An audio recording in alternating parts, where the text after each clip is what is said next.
Okay, so hey folks, and welcome to another IT talk. It's been a while. Things happened. I wanted to make this video, so let's get into it.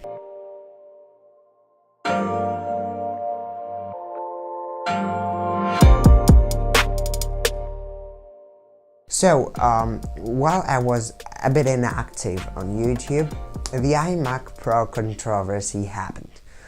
So if you don't know that, you haven't been living under a rock. It's not that important, and I mean, you aren't supposed to know that. So the iMac Pro controversy is more or less that. Linus, a famous YouTuber, you probably know him, but an iMac Pro from an Apple store or online, I don't care about that, that's not my point.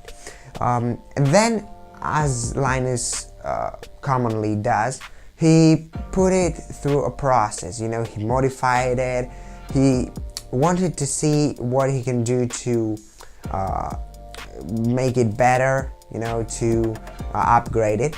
So in the course of that process, he not him, but a member of the Linus Media Tech group, broke the screen.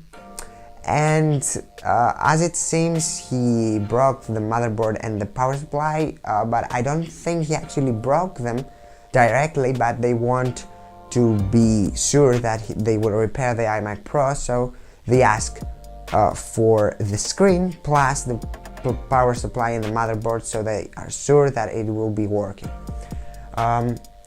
So what happened is that Linus, after a member of his group broke the iMac Pro, went to Apple and said that we want you to repair this iMac Pro, which we bought. We don't have any type of warranty or Apple Care, but we do want this iMac repaired. We are willing to pay for it. Okay, it's a key point. This is a key point. They were willing to pay for it. They knew from the start that they would be paying for it, and they would be paying a lot of money.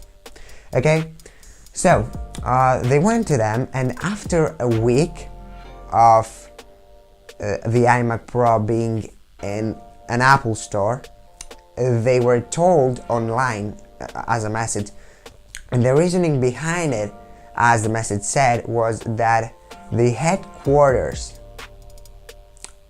refused the repair. Actually, that the headquarters told the employees that you shouldn't repair this product. So actually, the employee in the Apple store told Linus that that the headquarters refused the repair. I think someone else told them that we don't have enough supply, and the most surprising thing of this whole situation is that an employee of Apple told Linus that we recommend you take this iMac Pro to a third party to repair it. So actually they recommended going to a third party rather than going to Apple directly.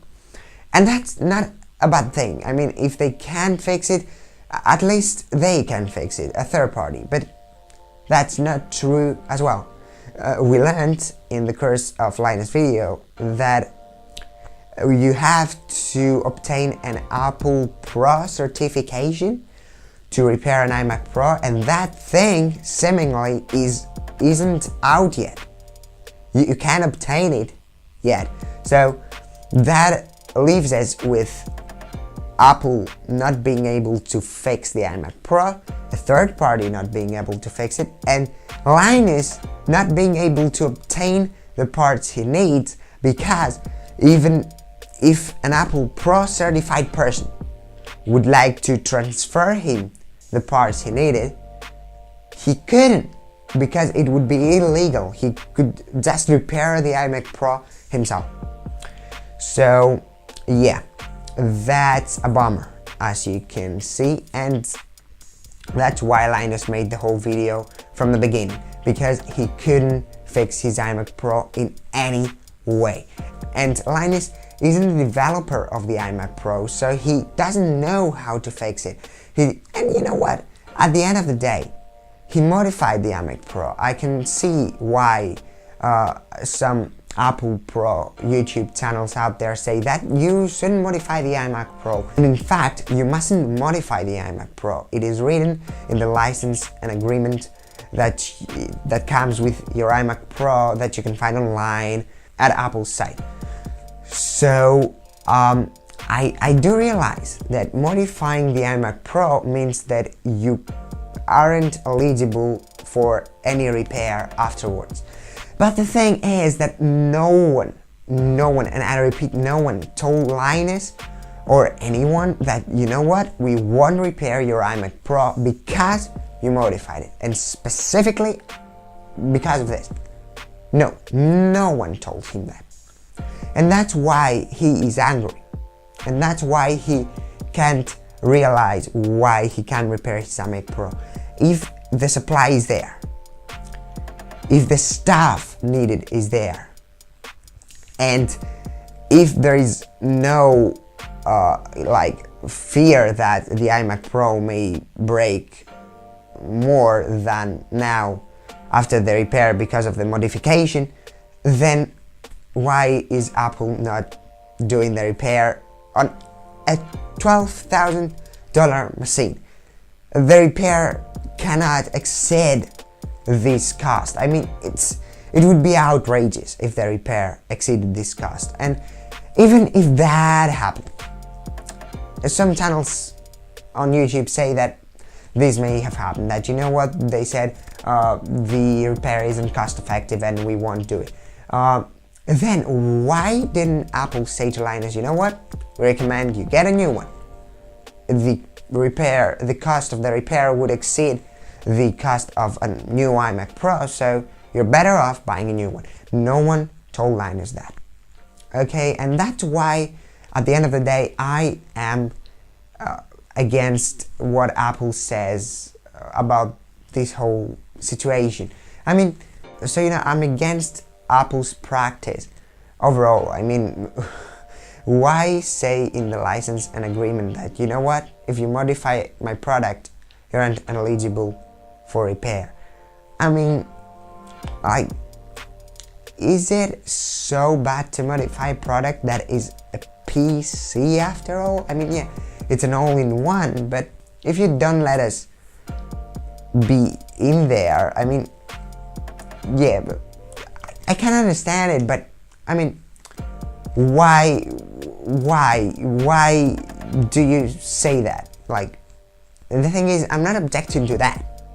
I'm not objecting to that rule. I mean, after all, that's a company's right to establish rules in order to make the process of repairing a product more seamless and less obtrusive. However, I'm objecting to the fact that Apple made this whole situation worse by having lack of communication. I mean, 1 week to tell them that they can't repair it. I mean, you could just tell them while they were in the Apple Store at the beginning, when they left the iMac Pro at the Apple Store, that, you know what, we can't repair it because of that reason. But no, they waited. And that's why I'm telling you that the modification that Linus made wasn't the problem. The problem was that the headquarters told them not to repair the iMac Pro. And for what reason? I would guess that lack of supply is the reason that Apple doesn't do the repair. I mean, they may not have enough supply to repair iMacs that are broken. And I mean, I do realize, and I agree with Drew from Telosive Tech, that, you know what, an iMac Pro won't break so often. Like, come on, who will break an iMac Pro for any reason? I mean, even if they just drop it, not many things will break. I mean, maybe the screen, maybe something in it will break, but I mean, it's not that common okay, and the iMac Pro just sits on the desk. I agree with that. But in that situation, if I drop it, if something happens, let's say something breaks on its own. I mean, these things happen. If there's thermal throttling or something, yeah, if there are extreme temperatures doing damage, what would Apple do in this case? I don't think they are able to repair iMac Pros right now, and the cost of the iMac Pros themselves is pretty damn premium. And when you're paying this premium price, I do think that you should be eligible for any freaking repair. And if Apple can do it, a third party should do it. Okay, that's my verdict at the end of the day. So that was the video for today, guys. As you can realize, I am not on Apple's side in this very case, and that is not because of any bias I have, because you know I'm not that Apple Pro on any situation that comes up. I mean, most of the times I'm against Apple, but I'm against Apple because of what I mentioned, that you know what, you must repair a machine that costs $12,000. Okay, I mean, any excuse not to repair a $12,000 machine while being paid for this whole process is unacceptable for me. Okay, so thank you very much for watching this NT Talk. Subscribe for more videos like this, reviews, tutorials, unboxings of various Chinese products. Like this video if you enjoyed it, and as always, I'll see you in the next one.